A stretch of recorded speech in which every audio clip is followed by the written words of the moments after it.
नमस्कार, खबरें जारी न्यूज 24 पर मैं हूं आपके साथ मकसूद खान। प्राइम टाइम एक्सक्लूसिव में बात उत्तर प्रदेश की होगी, क्योंकि यूपी में 27 के विधानसभा चुनाव के लिए अखिलेश यादव ने मास्टर स्ट्रोक खेल दिया है। पीडीए को मजबूत करने के लिए एक तीर से दो शिकार करने वाली चाल चली है। एक तरफ मुस्लिम और पिछड़े वर्ग के कद्दावर नेताओं को समाजवादी पार्टी में शामिल किया, तो वहीं दूसरी तरफ बीजेपी के हिंदुत्व के एजेंडे को डिरेल करने के लिए शंकराचार्य के अपमान को भी मुद्दा बना रखा है। अखिलेश के इस दांव से 27 में कैसे बीजेपी को मिलेगा सियासी घाव, इस रिपोर्ट में समझिए।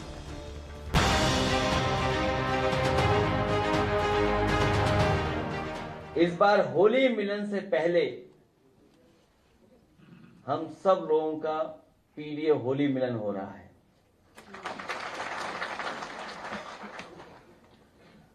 ये ज्वाइनिंग इसलिए बड़ी मानी जा रही है क्योंकि ये पीडीए की जीत को और बड़ा करेगी।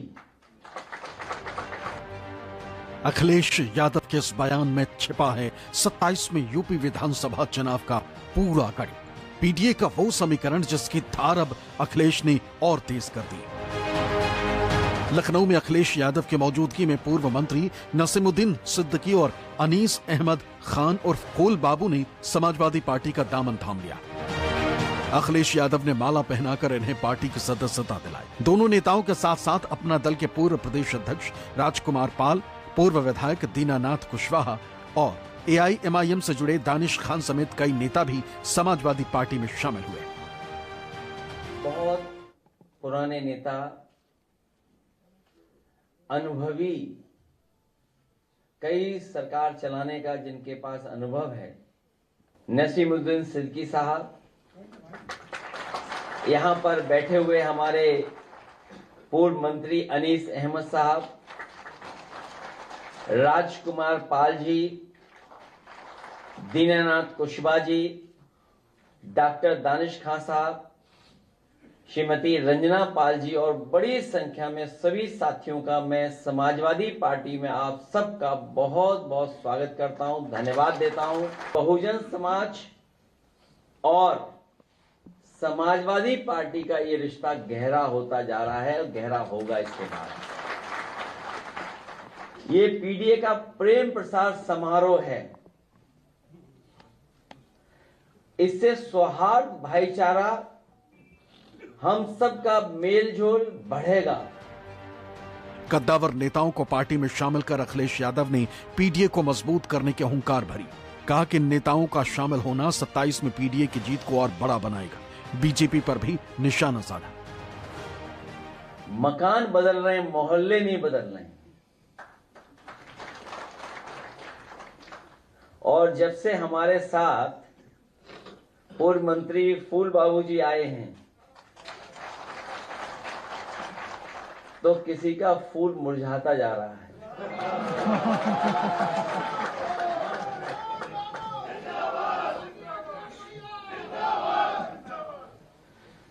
और राजकुमार पाल जी के आने से हमारे पहले पाल साहब और मजबूत होने जा रहे हैं। समाजवादी पार्टी में शामिल होने के बाद नसीमुद्दीन सिद्दीकी ने अखिलेश यादव को सर्व समाज का नेता बताया। साथ ही योगी सरकार पर निशाना साधा। कहा कि हमें चिड़िया की आंख में निशाना लगाना है, सत्ता बदलनी। हयात लेके चलो, अध्यक्ष की तरफ से बोल रहा हूँ, हयात लेके चलो, कायनात लेके चलो, चलो तो सारे जमाने को साथ लेके चलो। इन्होंने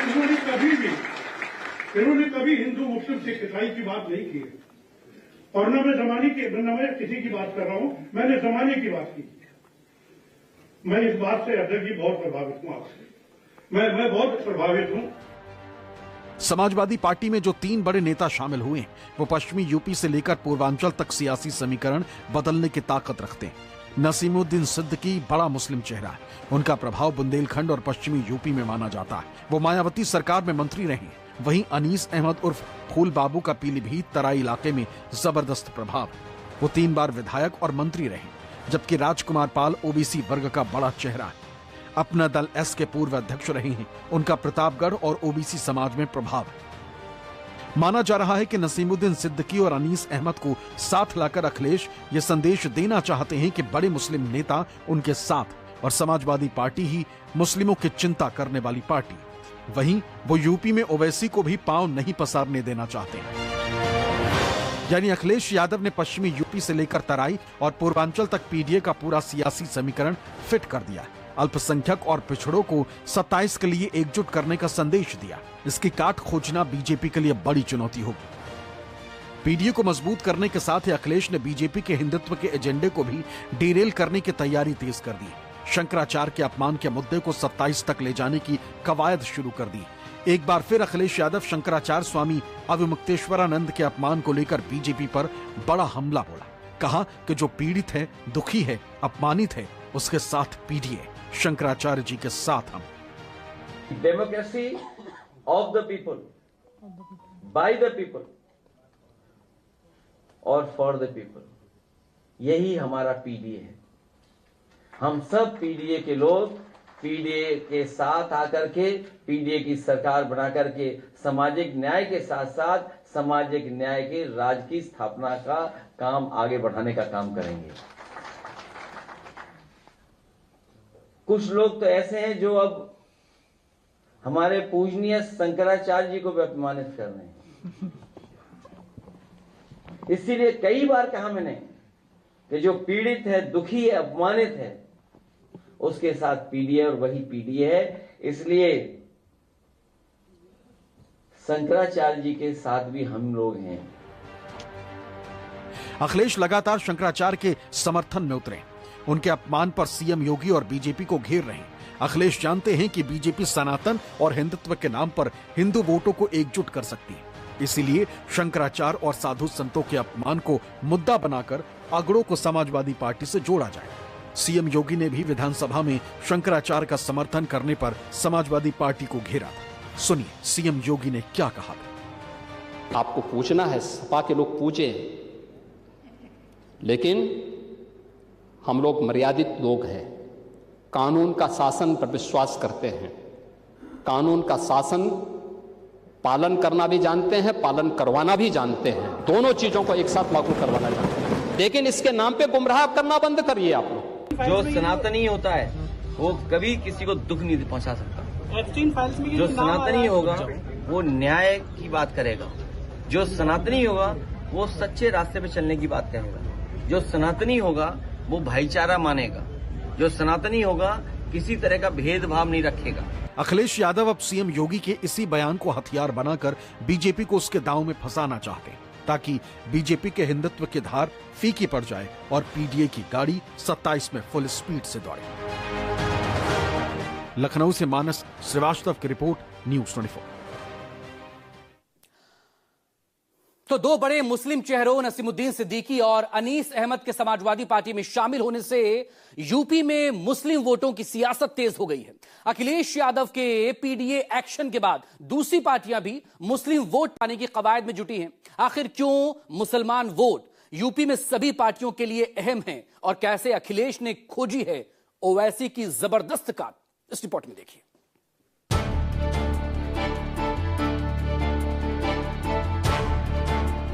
यूपी की सियासत में मुस्लिम मतदाताओं को अपने पाले में लाने के लिए एक तरफ अखिलेश ने बड़ा दांव चला है, तो दूसरी तरफ एआईएमआईएम प्रमुख असदुद्दीन ओवैसी भी यूपी में अपनी जमीन तलाश रही। समाजवादी पार्टी, जिसका मूल वोट बैंक यादव और मुसलमान ही माना जाता है, उसने पीडीए के जरिए इस एमवाई समीकरण को मजबूत किया। माना जा रहा है कि आजम खान के जेल जाने के बाद उनके बराबर सियासी कद वाला बड़ा मुस्लिम नेता समाजवादी पार्टी के पास नहीं था, इसलिए नसीमुद्दीन सिद्दीकी को पार्टी में लाया गया, जिनके जरिए समाजवादी पार्टी मुस्लिम वोटों को लामबंद करेगी। साल 2022 के विधानसभा चुनाव में समाजवादी पार्टी के 34 मुस्लिम विधायक चुनाव जीत कर आए थे और समाजवादी पार्टी ये संख्या अब की बार और बढ़ाना चाहती है। समाजवादी पार्टी का कहना है कि बीजेपी के शासन में मुसलमानों को सिर्फ बुलडोजर और मस्जिद के नाम पर परेशान किया गया और अब मुसलमानों को सिर्फ इंडिया गठबंधन और समाजवादी पार्टी पर ही भरोसा है।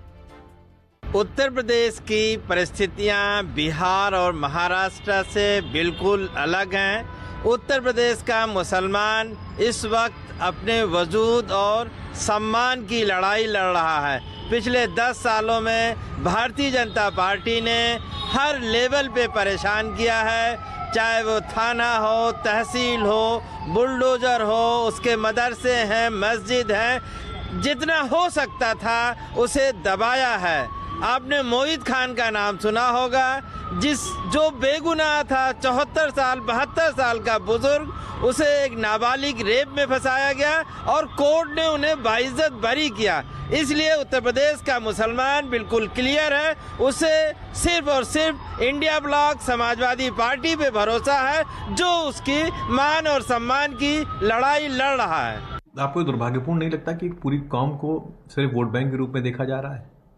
उनकी समस्याएं, उनके मसले, जिस तरह के हालात इस देश में भाजपा ने बना दिए हैं और जिस तरह के हालात में वो रह रहे हैं, उस हालात पे तो कोई चर्चा कर नहीं रहा है। सिर्फ कांग्रेस ये बिना माने हुए कि कौन वोट करेगा कौन नहीं करेगा, हक की बात कर रही है। चाहे वो मुसलमानों का हक हो, दलितों का हक हो, आदिवासियों का हो, पिछड़ों का हो, किसानों का हो, लड़ाई लड़ कौन रहा है? कांग्रेस लड़ रही है, बिना ये सोचे हुए कि ये वोट बैंक है कि नहीं है। आप पूरी कौम को वोट बैंक कैसे बना सकते हैं? वैसे ही आप वोट बैंक मान के चले आ रहे हैं। मायावती जी ये बताएं कि पिछले 10 सालों में उन्होंने कितने मुसलमानों के मसलों पर जमीन पर रहकर काम किया। ट्वीट छोड़ दीजिएगा। समाजवादी पार्टी और कांग्रेस जहां मुसलमानों को जोड़ने में जुटी, वहीं AIMIM प्रमुख असदुद्दीन ओवैसी की यूपी में बढ़ती सक्रियता भी राजनीतिक सरगर्मियां बढ़ा रही। चर्चा है कि 27 के विधानसभा चुनाव से पहले BSP प्रमुख मायावती और ओवैसी एक साथ आ सकते हैं। ओवैसी की पार्टी यूपी में पंचायत चुनाव में मुस्लिम बाहुल इलाकों में ज्यादा फोकस कर रही है। ओवैसी का मानना है कि बिहार और महाराष्ट्र के बाद अब यूपी में भी मुस्लिम उनकी पार्टी के साथ आ सकते हैं। ओवैसी की पार्टी ने 2017 स्थानीय निकाय चुनाव में 78 उम्मीदवार उतारे थे, जिसमें 29 जीते थे। साल 2023 के स्थानीय निकाय चुनाव में ओवैसी की पार्टी 5 नगर पालिका परिषद और नगर निगम में 75 पार्षद जीते थे। यही नहीं, साल 2022 के विधानसभा चुनाव में ओवैसी करीब 100 सीटों पर उम्मीदवार उतारे थे और करीब 0.43% वोट हासिल किया था। माना जा रहा है कि ओवैसी पश्चिमी यूपी, जहां मुस्लिम बहुल इलाके हैं, वहां पैठ जमाने की कोशिश में, और इसी की काट के तौर पर अखिलेश यादव ने नसीमुद्दीन सिद्दीकी और अनीस अहमद को पार्टी में शामिल किया। आखिर क्यों मुसलमान सभी सियासी दलों के एजेंडे में हैं, ये भी समझ लीजिए। उत्तर प्रदेश में मुस्लिम आबादी करीब 18% मानी जाती है, लेकिन पश्चिमी उत्तर प्रदेश में यही मुस्लिम 22% से ज्यादा है। 20 लोकसभा सीटें ऐसी हैं जहां मुस्लिम आबादी 25% से ज्यादा है। करीब 100 विधानसभा सीटों पर इनका खासा प्रभाव है। मुस्लिम मतदाता हमेशा कांग्रेस और समाजवादी पार्टी के साथ ही रहे और बीजेपी विपक्ष पर मुसलमानों को केवल वोट बैंक बनाने का आरोप लगाती रही। बीजेपी का दावा है कि उनकी सरकार में ही सबका साथ सबका विकास हो रहा है। देश में बहुत लंबे समय तक मुस्लिमों को वोट बैंक पॉलिटिक्स के तहत वोट बैंक माना गया, लेकिन उनके बैंक बैलेंस बढ़े इसकी चिंता किसी ने नहीं की। लेकिन देश में नरेंद्र मोदी जी की सरकार बनने के बाद से आज सभी स्थानों पर हर योजना में लाभार्थियों की संख्या में मुसलमानों की संख्या उनकी आबादी के अनुपात में ज्यादा है। देश का मुसलमान भी समझ रहा है कि किसने उनको लंबे समय तक अपनी भावनाओं के आधार पर हथियार बनाया है और किसने उनके जीवन स्तर में बदलाव लेकर के आया है। योगी आदित्यनाथ की सरकार उत्तर प्रदेश में बनने के बाद से उत्तर प्रदेश में मुसलमानों के धंधे सुरक्षित हुए हैं, आज उनके लिए अवसर खुले हैं और आज उत्तर प्रदेश दंगा मुक्त हुआ है। इसका लाभ मुसलमानों को संख्या में मिला है। मुसलमानों को वोट बैंक समझना बंद करना पड़ेगा। एक बात आपको समझनी पड़ेगी, 70 सालों तक आपने मुसलमानों के लिए कुछ नहीं किया है और मुसलमानों को आपने कहीं ना कहीं गुर्बत की जिंदगी जीने के लिए मजबूर करने का काम किया है। आज एनडीए की सरकार सबका विकास सबका साथ लेके आगे बढ़ रही है और जब से राष्ट्रीय लोकदल भारतीय जनता पार्टी के साथ गठबंधन में आया है, माननीय जयंत चौधरी जी ने निरंतर हर समाज, हर वर्ग, हर धर्म के लिए काम करने का काम किया है। राष्ट्रीय लोकदल निरंतर कहीं ना कहीं हर वर्ग के लिए, हर मुस्लिम के लिए आवाज उठाता है, हर समाज के लिए आवाज उठाता है, किसानों के लिए आवाज उठाता है। और ऐसी स्थिति में मुसलमानों को सिर्फ वोट बैंक बना के कांग्रेस अपनी तरफ बांटना चाहती है, ओवैसी अपनी राजनीति करना चाहते हैं और मायावती जी अपनी राजनीति करना चाहते हैं। उनके वोट बैंक में की तरह तो उनको इस्तेमाल करना चाहते हैं, पर उनके लिए काम कभी कुछ नहीं करना चाहते हैं। आप देखिए मुसलमानों को क्या दिया। समाजवादी पार्टी नेता प्रतिपक्ष अगर आप देख लीजिए तो कौन है? नेता प्रतिपक्ष पांडे जी हैं और बात करते हैं ये पीडीए की। ऐसे ही कांग्रेस का नेता प्रतिपक्ष देख लीजिए तो फिर से कहीं ना कहीं एक ब्राह्मण चेहरा है, परंतु यहाँ पे बात आप सिर्फ मुसलमानों की करके उनको अपने पाले में आने की बात करते हो, परंतु मुसलमान भी अब पूरी तरीके से समझ चुका है और हर योजना के साथ मुसलमान जुड़ा हुआ है और वो भारत के विकास के साथ जुड़ा हुआ है। बीजेपी भले ही सियासी तौर पर सबका साथ सबका विकास का नारा दे रही, लेकिन चुनाव में जिस तरह वोटों का ध्रुवीकरण होता है वो मतदाता भी समझता है। ऐसे में जानकार मानते हैं कि अगर यूपी में मुसलमान एकजुट हुआ तो समीकरण बदलेंगे और असली तस्वीर तो 2027 के चुनाव में ही साफ होगी। लखनऊ से अशोक तिवारी की रिपोर्ट, न्यूज़ 24। तो यूपी में 27 के चुनावी रण में जहां अल्पसंख्यकों और पिछड़े वोट बैंक को अपने पाले में करने की सियासी रणनीति तेज है, वहीं सवर्ण वोटर्स को भी एकजुट करने की तैयारियां चल रही है। लेकिन सवर्ण क्योंकि बीजेपी का कोर वोटर रहा है, इसलिए अखिलेश यादव अब शंकराचार्य के जरिए सवर्ण वोटर्स को पीडीए से जोड़ने की कोशिश में है, जिसका नारा भी दिया है कि जो भी पीड़ित और दुखी है वो पीडीए है। ये देखिए।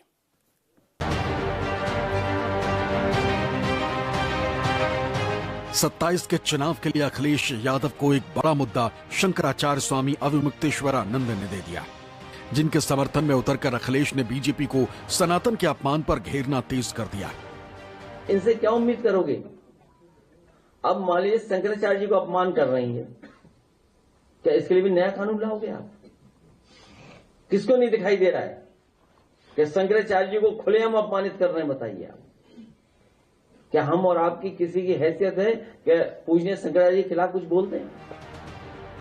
अखिलेश शंकराचार्य के मुद्दे को हर जगह हर मंच पर इसलिए उठा रहे हैं ताकि बीजेपी के हिंदुत्व के एजेंडे को फेल किया जा सके, क्योंकि इसी एजेंडे से हर चुनाव में बीजेपी हिंदू मुसलमान करती और वोटों का बंटवारा करने की कोशिश करती। अखिलेश जानते हैं कि अगर बीजेपी को 27 में हराना है तो उसे सवर्ण हिंदू वोट चाहिए, और सनातन के अपमान का मुद्दा ऐसा है जो बीजेपी की धार को कुंद कर सकता है। इसलिए अखिलेश जहां शंकराचार्य के अपमान पर आक्रामक हैं, तो वहीं साधु संतों से मिलते दिखे। मकर संक्रांति पर खिचड़ी सम्मेलन और ब्राह्मणों के साथ बाटी चोखा भोज का आयोजन करते नजर आए। अखिलेश यादव कई बार कह चुके हैं कि उनका पीडीए सभी को साथ लेकर चलने वाला है, जिसमें सभी जाति धर्म के लोग शामिल हैं। दरअसल लोकसभा चुनाव में बीजेपी का हिंदुत्व वाले फॉर्मूले को जबरदस्त डेंट पीडीए ने पहुंचाया। यही वजह रही कि बीजेपी का राम मंदिर कार्ड असरदार साबित नहीं हुआ और अयोध्या मंडल की 5 सीटें बीजेपी हार गई। वहीं काशी में बीजेपी बेअसर साबित हुई। पूर्वांचल की 26 में से 17 सीटें बीजेपी हार गई। बीजेपी जानती है कि अगर अखिलेश का पीडीए दाव चला तो 2027 की राह उसके लिए आसान नहीं होगी, क्योंकि पिछड़ा, दलित और अल्पसंख्यक का बड़ा वोट बैंक समाजवादी पार्टी के साथ जुड़ा है। इसलिए बीजेपी भी इसकी काट निकालने में जुटी, लेकिन इस कवायद में ब्राह्मण वोट बैंक उससे छिटक सकता है, जिसे अखिलेश ने अपने साथ सनातन के मुद्दे पर जोड़ने की कोशिश तेज कर दी। हालांकि बीजेपी को भरोसा है कि उसका कोर वोटर उसके साथ ही रहेगा, लेकिन अगर अखिलेश का शंकराचार्य और सनातन का दाव चल गया तो बीजेपी को 27 में सत्ता बचाना बड़ी चुनौती साबित हो सकता है। Bureau report, news 24।